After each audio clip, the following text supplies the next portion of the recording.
ইন্টারনেটে বর্তমানে আমরা মেয়েরা বিভিন্ন গার্বেজ দেখি। আলটিমেটলি আপনার আমার মনকে আমরা মেয়েরা একটা ডাস্টবিন বানায় ফেলতেছি। আমরা অ্যাকচুয়ালি একটা স্বপ্নের ভিতরে চলে যাই, ঘোরের ভিতরে চলে যাই, আমার ঠিক ওই রকম একটা ছেলে লাগবে, আমার ঠিক ওই রকম ড্রামার মতো একটা লাইফ থাকবে। এবং ছেলেগুলো আমাদেরকে বলে, এই দুষ্ট ছেলেগুলো না, এই ফিলোসফি আমি তোমাকে দিতে পারবো। তাদের কিছু সার্টেন চাহিদা থাকে, যখন যেটা তার পাওয়া হয়ে যায় তারপরে আপনি একটা ট্র্যাশ, আপনি একটা ডাস্টবিন, সে আপনাকে যা ছেড়ে দিয়ে চলে যেতে চাবে। সমাজের পাশাপাশি আমরা মেয়েরা কিভাবে দায়ী মেয়েদের লোনলিনেসের কারণে। একটা জিনিস আপনি আমাকে বলেন যে যখন ওই যে একটা অহরহ প্রশ্ন আপনার মাথায় আসে, আমি কিভাবে আমার সোলমেট খুঁজে পাবো বা আমি রাইট পার্টনার খুঁজে পাবো। আসলে একটা জিনিস আমাকে বলেন তো যে সোলমেট বা রাইট পার্টনার বা রাইট মানুষ এটা আবার কি ওয়ার্ড? আসলে আপনি কি পারফেক্ট? আপনি কি একজন মেয়ে হিসেবে হুবহু একজন ছেলের মন মতো হতে পারবেন? হ্যাঁ, একটা ছেলের হয়তো চাহিদা খুবই কম থাকে। বিলিভ মি, আমাদের মেয়েদের মতো ওরা তো জটিলভাবে চিন্তা করে না, খুবই সিম্পলভাবে চিন্তা করে। ওদের প্যারামিটারে আমরা অ্যাকচুয়ালি উতরে যাই। বাট আমাদের মেয়েদের মতো যদি প্যারামিটার নিয়ে একটা ছেলে বসে, আমাদের কি মনে হয় মেয়েদের? মেয়েরা কি উতরাতে পারবো? না, আমরা উতরাতে পারবো না, আমরা আটকায় যাব। এবং আলটিমেটলি আমাদের ভেতরে এই যে একটা রাইট সোলমেট বা পারফেক্ট ম্যাচ, এই জিনিসটা আসতেছে কোত্থেকে? সো আসেন আমরা একটু অ্যানালাইসিস করি। প্রথমে একটা জিনিস মাথায় রেখেন, যেটা ইন্টারনেটে অ্যালগোরিদম বলে একটা জিনিস আছে। আপনি ঠিক যে জিনিসটা দেখবেন, ইন্টারনেট অনবরত আপনাকে ওই জিনিসটাই দেখাতে থাকবে। এবং এখানে আরেকটা জিনিস আপনি যদি একটু অ্যানালাইসিস করে দেখেন, আমরা বলি না কাইন্ড অফ আপনি যা খান, যে খাবারটা আপনি প্রতিদিন নেন, আপনি আসলে ধীরে ধীরে ওই মানুষটাই হয়ে যাবেন। আপনি হেলদি খাবার খেলে একজন হেলদি হিউম্যান বিইং হবেন।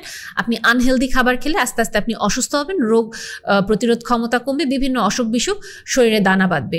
ঠিক ওই রকম ইন্টারনেটে বর্তমানে আমরা মেয়েরা বিভিন্ন গার্বেজ দেখি, একেবারে সরাসরি বলবো বিভিন্ন ট্র্যাশ কন্টেন্ট আমরা দেখি। এবং আলটিমেটলি আপনার আমার মনকে আমরা মেয়েরা একটা ডাস্টবিন বানায় ফেলতেছি। আমাদের সামনে বিভিন্ন লুতুপুতু টাইপের ভিডিওগুলো আসবে, যেখানে মেয়েরা সাফারার, ছেলেরা অনেক খারাপ। আমি যদি বলি, বিভিন্ন রকম Turkish serial, Pakistani serial, Indian, Korean, Germany, Japanese বা চাইনিজ বিভিন্ন সিরিয়াল দিয়ে ঠাসা, যেখানে কিনা দেখাচ্ছে যে একটা ছেলে এইরকম হবে, একটা ছেলে ওই রকম হবে, do not settle for less, দেখো আমার যদি লাইফ এরকম হয় ওই রকম না। আলটিমেটলি বিলিভ মি, এইসব ড্রামাতে যেসব ছেলেরা অভিনয় করে, আমার ধারণা ওরা নিজেদের পার্সোনাল লাইফেও এরকম না। বাঙালিদের ক্ষেত্রে বলতে পারে যে হ্যাঁ ওনারা ওই রকম না, বরং ওনারাই সাফোকেট হয়ে যায় যে একটা ছেলে কিভাবে এইরকম হওয়া সম্ভব, আমি তো এইরকম পার্সোনাল লাইফে না। এবং মেয়েরাও যারা অ্যাকচুয়ালি এইসব ড্রামায় অভিনয় করে, ওনারাও অ্যাকচুয়ালি খুঁজতে থাকে যে এইরকম সোলমেট আসলে কি পাওয়া যায়, তাহলে আমিও একটা চাই যে এটা আমি অভিনয় করছি। কিন্তু আমরা যারা বাস্তব জীবনে আমরা কি করি, আমরা অ্যাকচুয়ালি একটা স্বপ্নের ভিতরে চলে যাই, ঘোরের ভিতরে চলে যাই, আমার ঠিক ওই রকম একটা ছেলে লাগবে, আমার ঠিক ওই রকম ড্রামার মতো একটা লাইফ থাকবে এবং ওইটাই লাগবে আমার। তার আপনি বুঝতে পারতেছেন আপনি কি পরিমাণ একটা আনরিয়েলিস্টিক লাইফে আপনি আছেন। আপনি তো একটা ফিলোসফির পিছনে দৌড়াচ্ছেন, আপনি তো রিয়েল লাইফের পিছনে, একটা রিয়েল হিউম্যান বিইংয়ের পিছনে দৌড়াচ্ছেন না, আপনি ফ্যান্টাসির পিছনে দৌড়াচ্ছেন। এবং এইসব ট্র্যাশ কন্টেন্ট আপনার ভিতরে এটাই তৈরি করছে, একটা অবাস্তব স্বপ্ন, একটা অবাস্তব প্যারামিটার, যে এইটা না হলে আমি আসলে লাইফে যাব না। এবং এই যে do not settle for less, এই কথাটা এত চলে, আলটিমেটলি আমরা মেয়েরা কি করি, আমরা মেয়েরা লোনলি হচ্ছি। আমরা ছেলেদেরকে ছাড়া থাকতেও পারছি না।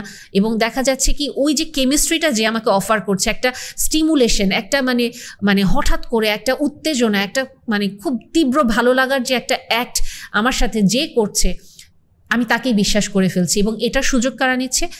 আমাদের সমাজে তথাকথিত দুষ্ট ছেলেরা এই সুযোগটা নিচ্ছে। এবং আমি অহরহ দেখি, বিলিভ মি, যেসব ছেলেরা মেয়েদেরকে বেশি সিম্প্যাথি দিয়ে আহা উহু করে, লেটস সে, যেমন হ্যাঁ আমি জাস্ট একটা এক্সাম্পল, ম্যারিটাল রেপের যে কথাটা হচ্ছে, বা বিয়ের প্রলোভন দেখিয়ে ধর্ষণ, বা মেয়েরা অনেক সাফারার, আসলেই তো মেয়েদের অনেক কথা বলা উচিত। বিলিভ মি, এইসব কথাগুলো যেই ছেলেরা বলে, তাদের পিছনের মেন্টালিটিটা কেমন থাকে আপনি নিজেও জানেন না, যারা এগুলোতে বেশি আহা করে। এবং আপনি জাস্ট চিন্তা করে দেখেন, সোশ্যাল মিডিয়াতে যেই ভদ্রলোক বা যেই ছেলেটা সারাদিন বিভিন্ন ট্রেন্ডি টপিকে পোস্ট করতে থাকে যে আসলেই তো মেয়েদের সাথে এরকম অন্যায় হচ্ছে, মেয়েদের সাথে ওরকম অন্যায় হচ্ছে, মেয়েদের সাথে এরকম করা উচিত না, মেয়েদের সাথে ওরকম করা উচিত। ওনাদের লাইফে কি ওনার স্ত্রী নাই, ওনার গার্লফ্রেন্ড নাই?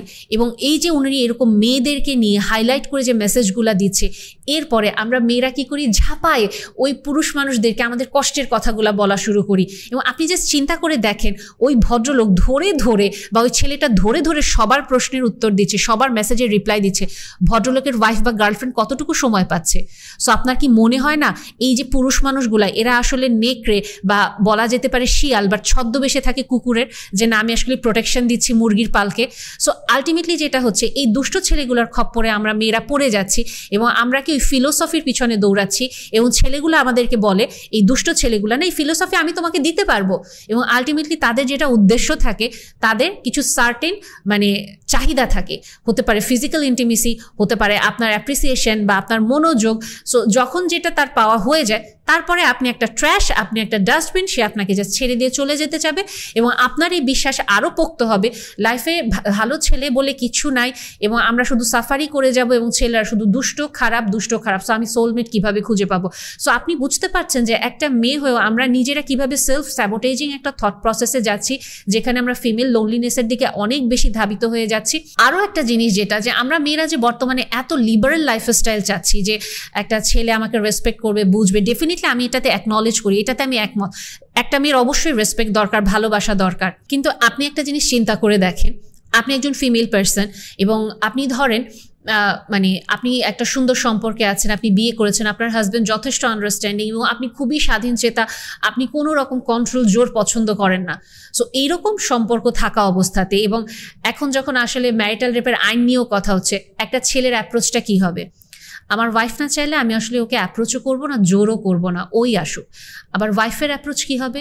আমার হাজব্যান্ডের কি ক্রেভিং হয় না? বিয়ের আগে তো শুনলাম ছেলেরা মানে সবসময় স্ত্রীর সঙ্গ পেতে চায়, ইন্টিমেট হতে চায়, বাট আমার হাজব্যান্ড তো আমাকে অ্যাপ্রোচ করে না। আলটিমেটলি জিনিসটা কি হচ্ছে, ছেলের মতো একা একটা লুপে পড়ে আছে যে আমার ওয়াইফ অ্যাপ্রোচ করলে তারপরেই যাবো, নাহলে ও যদি ভাবে আমি মানে খুবই টক্সিক, বা ও যদি ভাবে আমি খুব কন্ট্রোলিং, ডমিনেটিং, ওর স্পেস আমি রেসপেক্ট করতে পারি না। আবার মেয়েটাও ভাবতেছে তার লুপের ভেতরে পড়ে, কেমন পুরুষ মানুষ বিয়ে করলাম যে এই ছেলে তো আমাকে অ্যাপ্রোচই করতেছে না। সো আলটিমেটলি দেখতে পাচ্ছেন যে আমরা মেয়েরা যখন খুব বেশি লিবারেল প্র্যাকটিস করতে যাচ্ছি, যখন আমরা অনেক বেশি একটা মেন্টাল মডেল, একটা আনহেলদি মেন্টাল মডেলের ট্র্যাপে পড়ে যাচ্ছি, যে আমার ইচ্ছার বিরুদ্ধে কিছু করলেই সমস্যা, আন্ডারস্ট্যান্ডিং কিছু নাই, বা আমার অপোজিট পার্টনারের যে একটা পছন্দ ভালো লাগা থাকতে পারে, এগুলো আমরা রেসপেক্ট করতে চাচ্ছি না, বুঝতে চাচ্ছি না। শুধুমাত্র একটাই টেন্ডেন্সি, আমার প্লেটে আমার পার্টনার কি অফার করছে, এটা না হলে অ্যাকচুয়ালি আমার হবে না। তখন আলটিমেটলি ছেলেরা তো আপনার লাইফে কিছু অফার করতে পারবে না, এবং অফার করতে চাইলেও আপনার কাছ থেকে দূরে দূরেই থাকবে, কারণ ভয় থাকবে যদি আপনি নেগেটিভ কোনো মেন্টালিটিতে চলে যান, নেগেটিভ কোনো একটা ট্যাগ দিয়ে দেন।